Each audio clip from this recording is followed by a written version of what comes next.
Good morning, students. This is Flamingo, Chapter 5 Indigo. Indigo is a plant from which we can take out blue color. The primary use of indigo is as a dye for cotton yarn. So, this cultivation is done to get blue color, and that is used for different shades of blue in cotton yarn. About the author is Louis Fisher. He was an American journalist. Apart from this book, that is The Life of Mahatma Gandhi, he also wrote A Life of Lenin.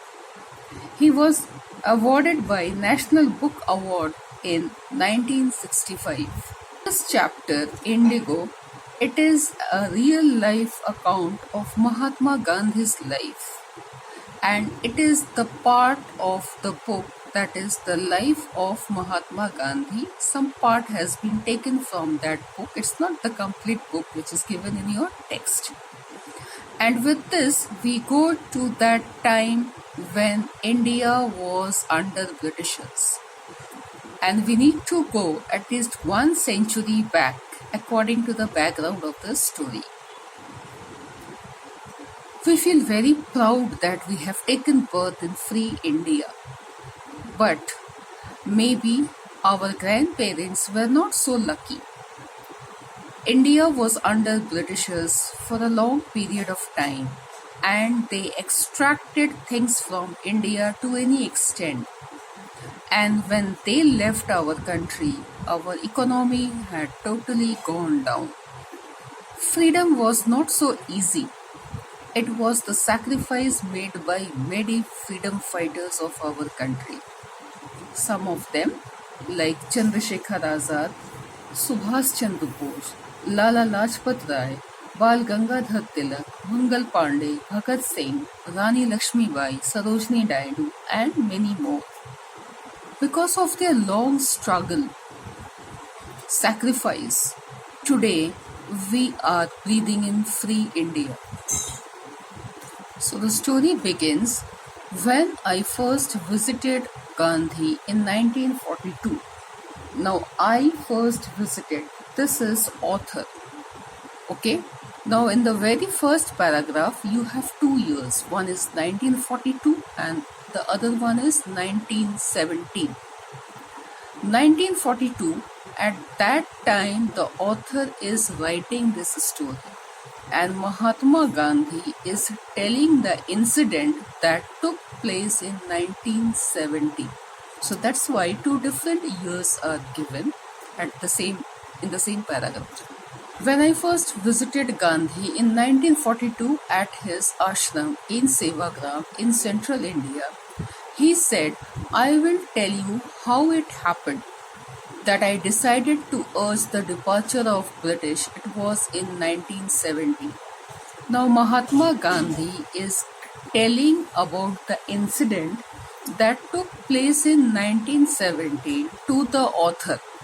He is telling this to the author, and based on that, the author is going to describe everything in this chapter. Fine. He had gone to December 1916 annual convention of Indian National Congress Party in Lucknow. Okay, so there was a meeting, you can say, of Indian National Congress, and it was held in 1916 and the month was December, place was Lucknow. There were 2,301 delegates. Now delegates, representatives sent to a conference. Okay, so these people came for the meeting. They were representatives. They were supposed to attend that conference. And many visitors and many more visitors were there. During the proceeding, Gandhi recounted, "A peasant came up to me looking like any other peasant in India, poor and emaciated." Okay. Now Gandhiji is giving the description and he is talking about the incident which happened at that time, that is 1916, with him. He is giving an account of that to the author. So, recounted, he is recollecting what happened in that incident. So, a very poor farmer, okay, he came and he wanted to meet Gandhiji, and he was very poor and very lean and thin in his structure. That means maybe he doesn't get proper food. Okay. I am Rajkumar Shukla, and this is the name of that peasant. That is, he is Rajkumar Shukla, and I come from Champaran. So now he is giving the description that he is coming all the way from Champaran to meet Gandhiji to Lucknow. So it's a long distance. He traveled all the way from Champaran to Lucknow. But he had some determination in his mind. So now we will see what is the determination. And in the very first meeting, he is telling, I want you to come to my district. Means he is very confident, and instead of making any background, telling any reason, he is directly coming to the point that Gandhiji, I want you to come to our district. Okay, Gandhiji had never heard of this place because Gandhiji had no idea about this place. Absolutely new name for him. So now we get the location. It was in the foothills of the towering Himalayas near the kingdom of Nepal. Right now it is in Bihar. Okay, and very close to Nepal. So we are talking about that place, and that is Champaran. And Rajkumar Shukla, he is a poor peasant. He came all the way to meet Gandhiji, and he wanted some support from Gandhiji that we will see in the later part of the story. Under an ancient arrangement, the Champaran peasants were sharecroppers. Now, what is this? We need to understand. The time period is around 1 century back. Okay, it's not the today's system. These people, they used to work as sharecroppers. Now, sharecroppers, directly if you see the meaning, it comes as farmer, but here these people do not have any land. They work on the land of other people, and when the harvest is ready, a part of that is given to these people. They don't have the right on each and everything, on the complete harvest. One part of the harvest, as per the agreement with the landlord, these people get. So that is the system of these people. So Rajkumar Shukla, he is one of them. Alright? He was illiterate but resolute. Illiterate, not able to read, write, doesn't know how to write his name. Resolute, but he was very firm. He knew that he has to do something in his life and he will do it. That type of person he was. He had come to the Congress session to complain about the injustice of the landlord system in Bihar. So look at his determination. He himself, he was poor, but he came all the way from Champaran to Lucknow to tell about his complaint to whom? To Gandhiji. And definitely he had a belief in his heart that if I tell to Gandhiji, probably there will be a solution. There will be a way to the problem. So with that hope, he came here. Someone has given this suggestion to him that you go and talk to Gandhiji, you will get some solution. So with that hope, he has come here.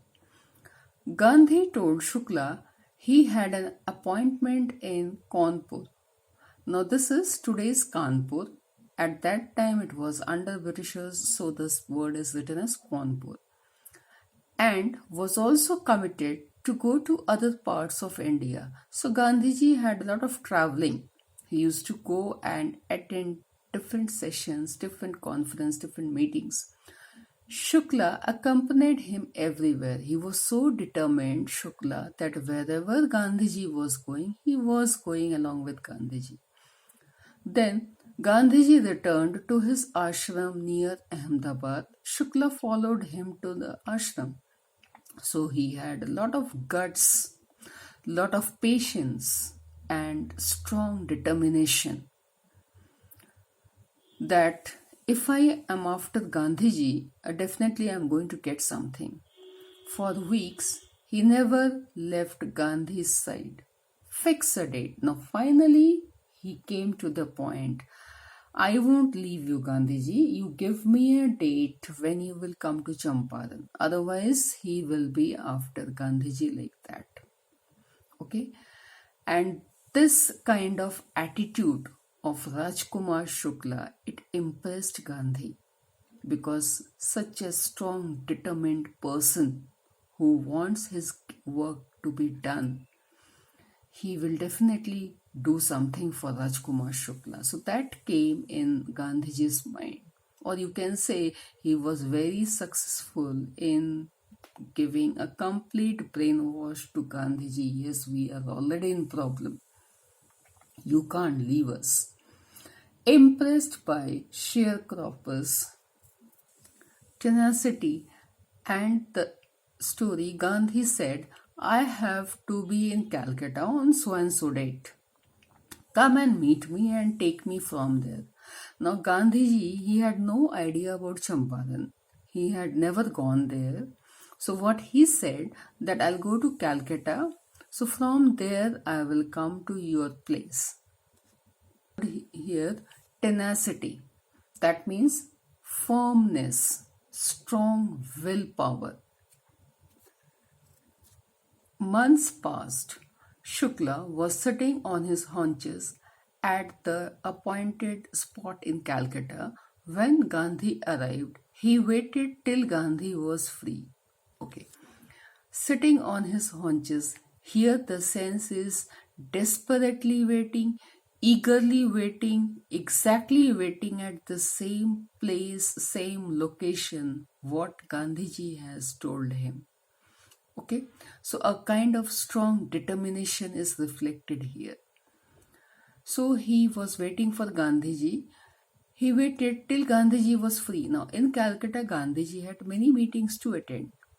Alright, many appointments were there. But when he became free, Rajkumar Shukla, he was waiting for that time. Then the two of them boarded a train for the city of Patna. So direct train was not there. So from Calcutta, they had to come to Patna, and now from Patna, they will go to Champaran. So that was the travel. There, Shukla led him to the house of a lawyer named Rajendra Prasad. Now here, these two people, they started from Kolkata, came to Patna. And now where they have come? They have come to the place of Rajendra Prasad. Yes, he is Dr. Rajendra Prasad, our first president of the country.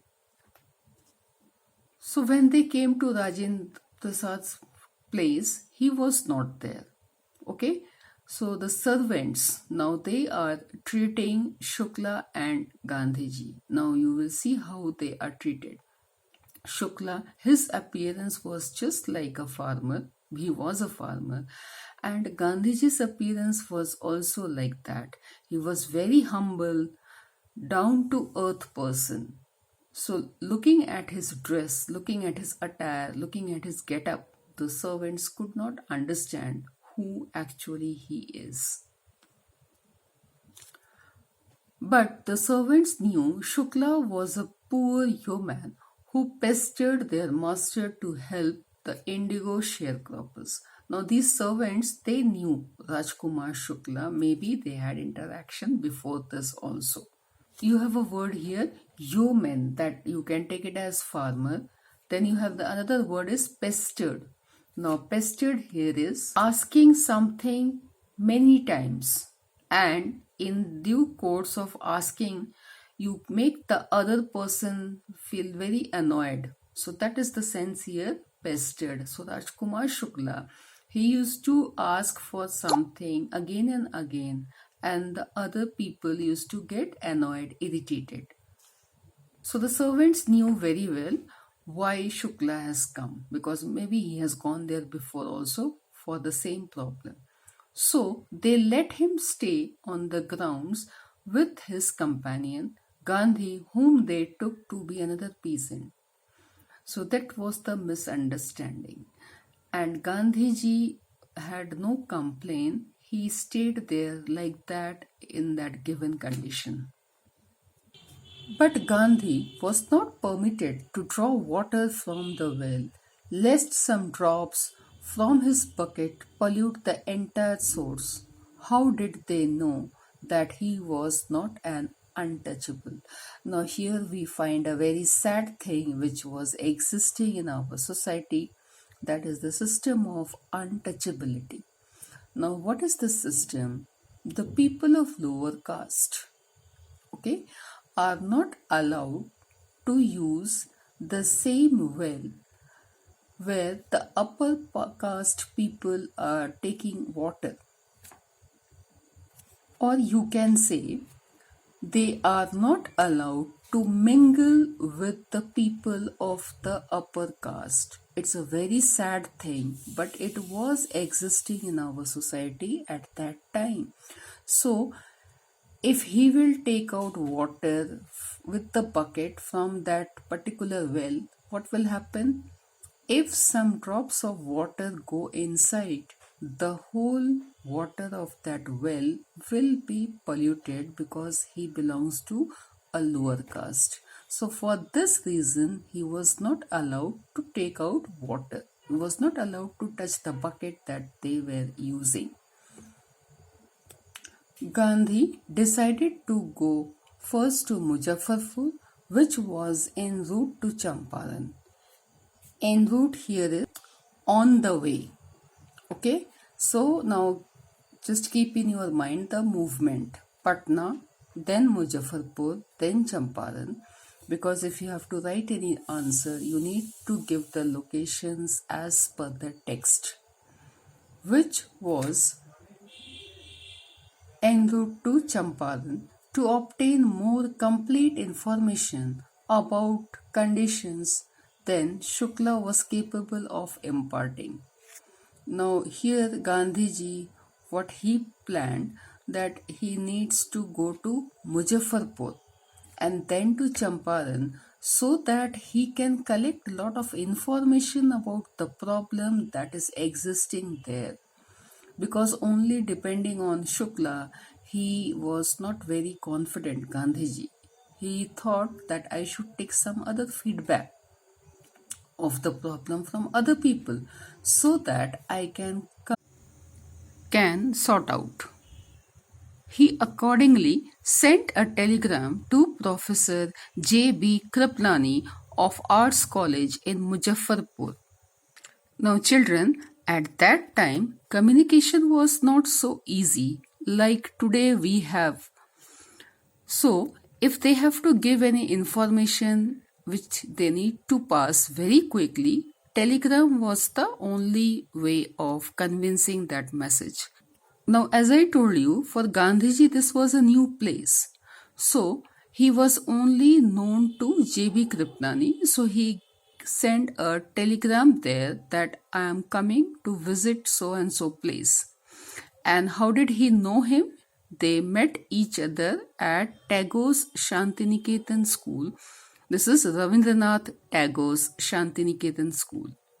So now after giving the information, finally Gandhiji will go to Muzaffarpur. So finally Gandhiji reached Muzaffarpur and Kriplani was waiting there, and that was the way how Gandhiji was welcomed there.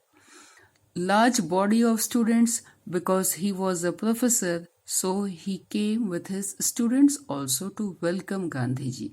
So for them it was a great opportunity that Gandhiji is coming to their place and visiting them. Now, Gandhiji stayed there for 2 days in the home of Professor Malkhani, a teacher in government school. So, Professor Malkhani, one more person we see, and now Gandhiji, he is staying in his place because it was not a very, you can say, developed place where you have extraordinary hotels, or Gandhiji was not that type of person. He wanted to mingle with the people of the country. So that was another reason why he used to stay with the common people only. Okay, now you have this line within quotes. It was an extraordinary thing in those days, Gandhiji commented. Now, as I told you, Gandhiji is correlating the incident to the author, and based on that experience, the author is writing. Now, it is extraordinary. Why? Now, Professor Malkhani, he is working in a government school. Government school at that time means it was under Britishers. So he was actually an employee under the British government. And what Gandhiji was doing, that was going against the government. So it was very risky for Malkhani to give shelter to Gandhiji. But still he did because of his love for his motherland. So this is what Gandhiji is telling, extraordinary thing. Being a government servant, he gave protection to me, he gave shelter to me. For a government professor to harbor a man like me, that means giving shelter to a person like me, like Gandhiji, who is now going against the British government. In smaller localities, the Indians were afraid to show sympathy for advocate of home rule.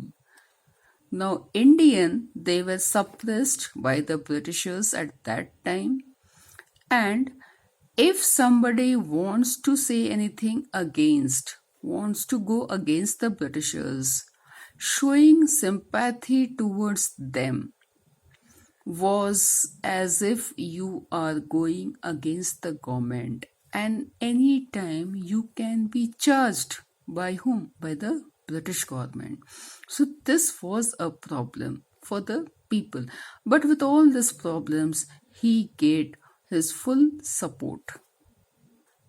The news of Gandhi's advent and of the nature of his mission spread quickly through Muzaffarpur and to Champaran.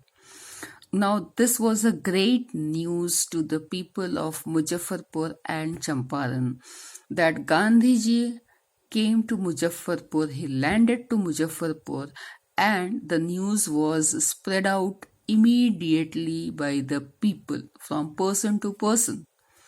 Because at that time, they never had any mobile or anything like that to send any message. It was verbally from person to person, the message has gone.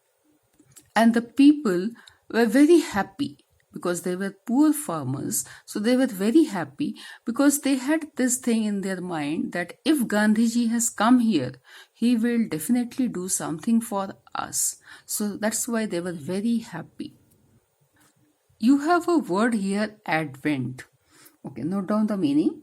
That means somebody or something is coming or arriving. Alright, now here it is Gandhiji who is coming. Now what happened? A huge crowd from Champaran, they started coming to meet Gandhiji. And how they were coming? Arriving on foot because they didn't have any such means of transportation, or you can simply say they could not afford. All right, so they were coming on foot. They had to walk a long way from their village, remote village, and they came to meet Gandhiji. Now, Muzaffarpur lawyers called on Gandhi to brief him. They frequently represented peasants groups in court. They told him about their cases and reported the size of their fees. Okay, now there was a group of lawyers in Muzaffarpur who were looking after the case of the peasants that was there in the court. Lawyer any lawyer will take some amount of fees. This was also a problem for these poor people.